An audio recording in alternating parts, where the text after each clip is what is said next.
कि कर्म का नियम क्या है। इतना मन में जरूर ठान लीजिए, बिठा लीजिए कि मेरा किया गया अच्छा एक ना एक दिन घूम करके आएगा जरूर।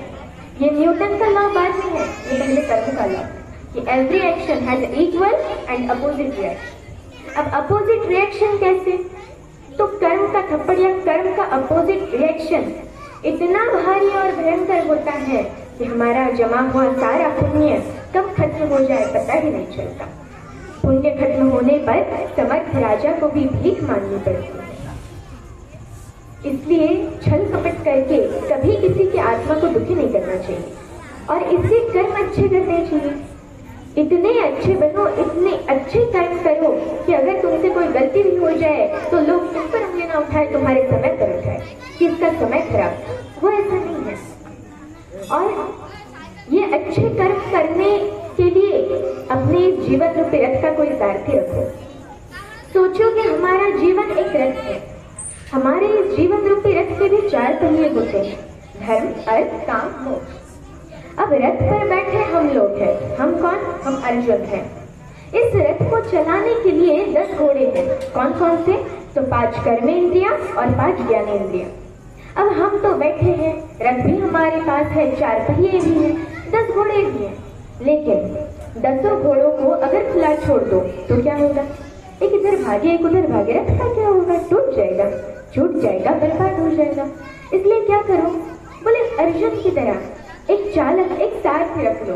और अर्जुन ने जिन सारथी को बिठाया उन्हें को बिठाया, वो सबसे बढ़िया सारथी है। ठाकुर जी ने महाभारत के युद्ध में सारथी बनकर सबको ये बात बता दी कि हमसे बढ़िया ड्राइवर नहीं मिलेगा। यदि हमें अपने जीवन रूपी गाड़ी को चलाना है तो ठाकुर जी को ही अपने जीवन रूपी रथ का सारथी बना। और अगर भगवान को अपने जीवन रूपी रथ का सारथी बनाना है तो पहले भगवान को मनाओ, भगवान की भक्ति करो। आपको पता है कि भक्ति क्या है?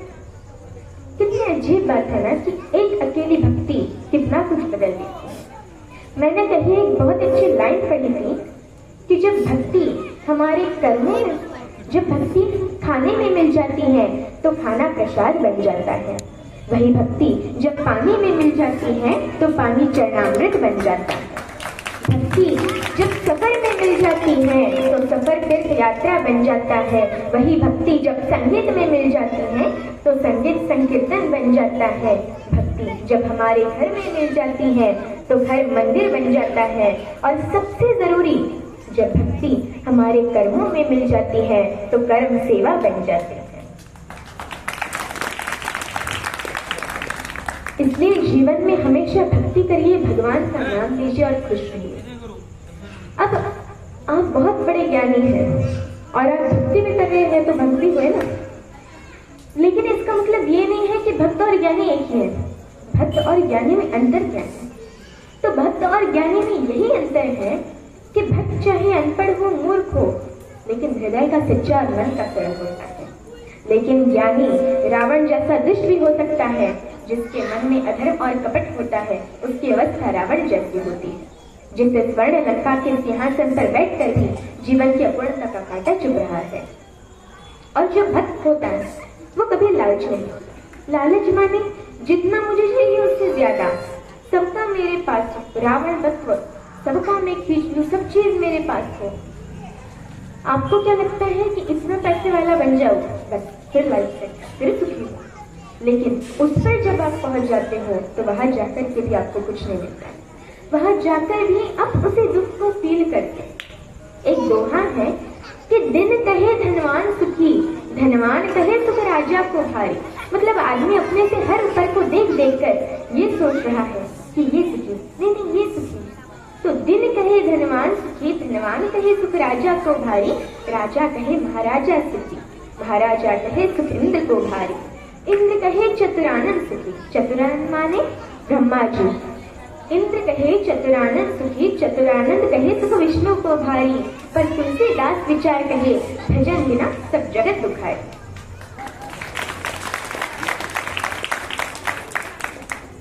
आज मैं जिन भक्त प्रेमी अर्थात भगवान श्री कृष्ण, इनके विषय में विचार अभिव्यक्ति हेतु आपके समक्ष उपस्थित हुए। आपको कृष्ण नाम का अर्थ पता है? कृष्ण नाम का अर्थ होता है कर्षति इति कृष्ण, जो मन को खींचना चाहता है, जो मन को अट्रैक्ट करना चाहता है। मैं हमेशा कहती हूँ कि बाकी देवी देवताओं को मन देना पड़ता है, लेकिन कृष्ण को देना नहीं पड़ता। वो चुरा लेगा, वो अपने आप आपसे छीन लेगा, क्योंकि उसकी लीला ही ऐसी है। कृष्ण कथा ही ऐसी है कि बच्चों को भी अच्छी लगती है, बूढ़ों को भी और जवान को भी। उसको कृष्ण अपने जैसा लगता है। कंप्लीट मैन पूरी प्रकृति में केवल एक हुआ, जिसने बचपन जिया तो ऐसा कि लाड़ में भारत की हर माँ अपने बेटे को कान्हा कहती है, जिसने जवानी जी तो ऐसी कि इश्क में पागल लड़के को कॉलोनी में लोग कहते हैं बड़ा कन्हैया बना फिरता है, जिसने युद्ध रचा तो ऐसा कि 5 निर्वासित बच्चों को विश्व की सबसे बड़ी अश्वनी सेना के सामने विजय दिलाई, और जिसने ज्ञान दिया तो गीता जैसा, जिस पर हजारों नोबेल पुरस्कार कुर्बान किए जा सकते हैं। ये प्रसंग तब का है जब भगवान श्री कृष्ण हस्तिनापुर के दरबार में पांडवों की ओर से शांति दूत बनकर गए थे। कृष्ण ऐसे ही हैं जो अपनी समीक्षा का अवसर देते हैं।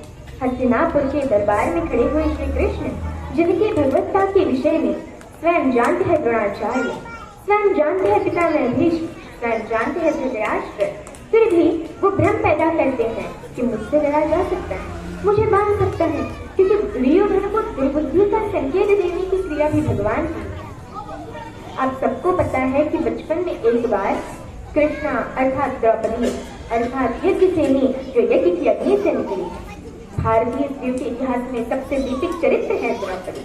इस देश को इस समय अबलाओं की आवश्यकता नहीं है। अपने केशों पर अगर कोई निर्लज्ज हाथ डाल दे तो उसकी छाती फाड़ देने का साहस पैदा करने वाली द्रौपदियों की आवश्यकता है।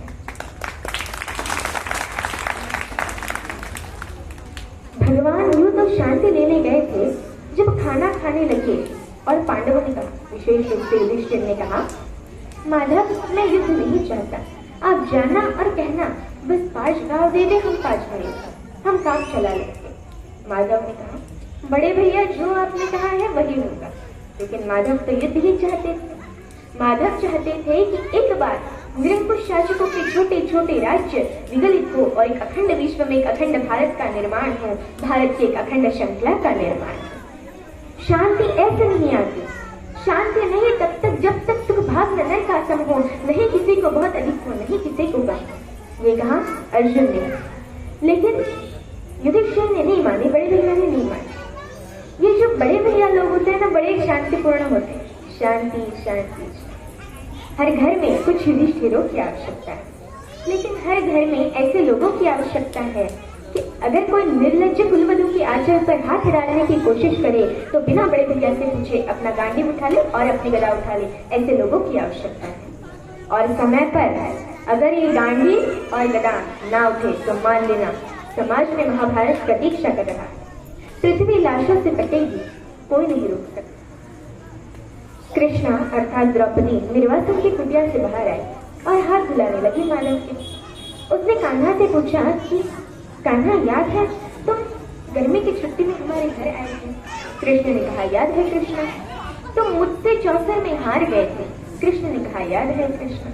मैंने कहा था कि मैं इस हार का कुछ लूंगी। कृष्ण ने कहा याद है कृष्ण। कृष्ण ने कहा तुम्हारा मुझ पर उधार है, एक वादा उधार है, एक कसम उधार है, एक शपथ उधार है। और वादा कैसे तोड़ देते, वचन को कैसे भंग कर देते कृष्ण? क्योंकि मैंने पहले भी बताया है कि कृष्ण कुछ अलग नहीं। कृष्ण भी तो उसी खानदान का कंटिन्यूएशन है जो ये कहता है कि रघुकुल रीत सदा चली आई, प्राण जाई पर वचन बचे। वो तो वही है, सिर्फ सूर्य से चंद्र में आए हैं, इतना ही तो हुआ है। मुस्कुराते हुए कृष्ण ने कहा मान क्या मानती है? आज क्यों मानती? बोले यही तो समय है, हस्तिनापुर क्यों जा रहे हैं? कृष्ण ने कहा अरे अंदर बात नहीं सुनी, बड़े भैया कह रहे थे शांति लेने जा रहा हूं, जाओ शांति लेकर आओ।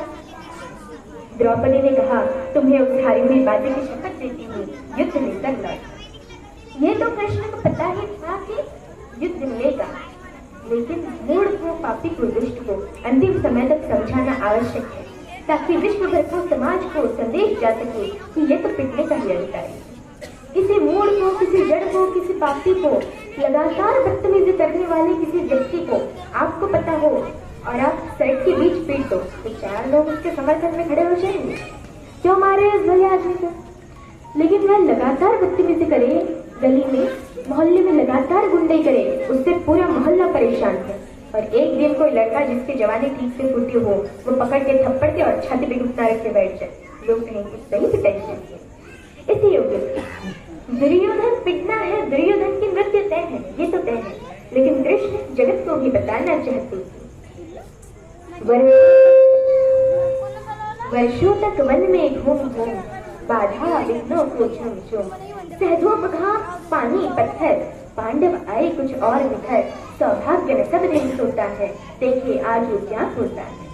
मैत्री की राह दिखाने को, दुर्योधन को समझाने को, सबको सुमार्ग पर लाने को, भीषण विध्वंस बचाने को भगवान हस्तिनापुर आए, पांडवों का संदेश लाए। दो न्याय अगर तो आधा दो, दो न्याय अगर तो आधा दो, तो इसमें भी यदि बाधा हो तो दे दो केवल 5 गाँव। रखो अपनी धरती तमाम, हम वही खुशी से खाएंगे, परिजन पर अति न उठाएंगे। दुर्योधन वह भी ले न सका, आशीष समाज की ले न सका, उल्टे हरि को बांधने चला, जो था असाध्य साधने चला। जब नाश मनुष्य पर छाता है, पहले विवेक मर जाता है। जब नाश मनुष्य पर छाता है, पहले विवेक मर जाता है। हरि ने भीषण अहंकार किया, अपना स्वरूप विस्तार किया, डगमग डगमग दिग्गज बोले, भगवान को होकर बोले, जंजीर बढ़ाकर साध मुझे, हाँ हाँ दुर्योधन बांध मुझे। यह देख गगन मुझ में लय, यह देख पवन मुझ में लय है, मुझ में लीन है झंकार सकल, मुझ में लय है संसार सकल। अमृत फूलता है मुझ में, संहार झूलता है मुझ में। उदयाचल मेरा दीप्त भाल, भूमंडल वक्षस्थल विशाल, भुज परिधि बंद को घेरे हैं, मैं नाक में रूपक मेरे हैं। इस तेजो ग्रह नक्षत्र निखर, सब है मेरे मुख के नजर। दृढ़ हो तो दृश्य अकांड देख, मुझ में सारा ब्रह्मांड देख। चर अचर जीव जक्ष रक्षर नश्वर मनुष्य दुर्जात अमर, शतकोटि सूर्य शतकोटि चंद्र शतकोटि सिंधु मंद्र, शतकोटि विष्णु ब्रह्मा महेश, शतकोटि विष्णु जलपन धनेश, शतकोटि रुद्र शतकोटि काल, शतकोटि दंडधर लोकपाल। जंजीर बढ़ाकर साध मुझे, हाँ हाँ दुर्योधन बांध मुझे। भूलोक अतल पाताल दे, गत और अनागत काल दे। यह देख जगत का आदि सृजन, यह देख महाभारत का रण। मृतकों से पटी हुई भू है, पहचान कहा इसमें तू। अंबर में कुंतल जाल दे, पद के नीचे पाताल दे, मुट्ठी में तीनों काल दे, मेरा स्वरूप विकराल दे। सब जन्म मुझे से पाते हैं, सब लौट मुझे में आते हैं। जिज्ञासा करती ज्वाल देख, सांसों में पाता जन्म पवन, पर जाती मेरी दृष्टि है, हंसने लगती है सृष्टि है। मैं जब ही मोदता हूँ लोचन, छा जाता चारों ओर मरण। सवाल देखना, बांधने मुझे तो आया है, जंजीर बड़ी क्या लाया है। यदि मुझे बांधना चाहे मन, पहले तो बांध अनंत गगन। और ये दो पंक्ति भगवान का कृत वाक्य है। सुने को साधन सकता है, सुने को साधन सकता है, वह मुझे बांध कर सकता है। हित वचन नहीं तूने माना, मैत्री का मूल्य न पहचाना। तो ले मैं भी अब जाता हूँ, अंतिम संकल्प सुनाता हूँ। याचना नहीं अब रण होगा, जीवन जय या फिर मरण होगा।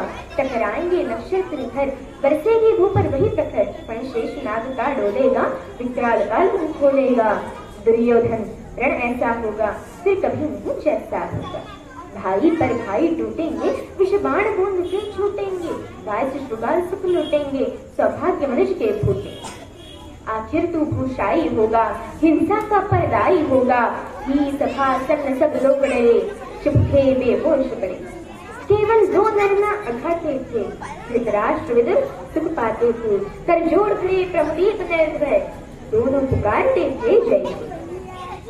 ये जो घोष है, कहाँ बंधा कन्हैया, ये कौन कहता है इतना बड़ा दृश्य दिखाकर, जिसमें पितामह भीष्म जैसा ज्ञानी भी मूर्छित हो गया हो। केवल एक बच्चा देखने वाला, केवल एक ने देखा, किसने? विदुर ने। धृतराष्ट्र तो मन की आंखों से महसूस कर रहे होंगे, लेकिन विदुर ने वो साक्षात दृश्य देखा जिसके घर का साथ खा कर गए। ये जो कन्हैया है, जो दुर्योधन को देखने का मौका भी नहीं देता, जो ये कहता है कि विश्व को साध सकता है, शून्य को साध सकता है, तो मुझे मानना यही कन्हैया यशोदा की आंगन में यमलार्जुन के बीच में रस्सी से बंधा हुआ एक पहर तक रोता रहता है, मैया अब छोड़ दे, अब खाली कर दे, अब नहीं छुड़ाऊंगा। बड़ा हो तो ऐसा और छोटा हो तो ऐसा, इसी का नाम कन्हैया है।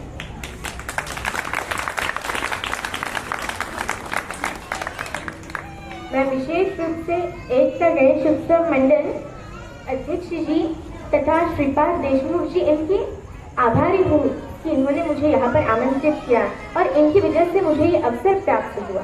धन्यवाद।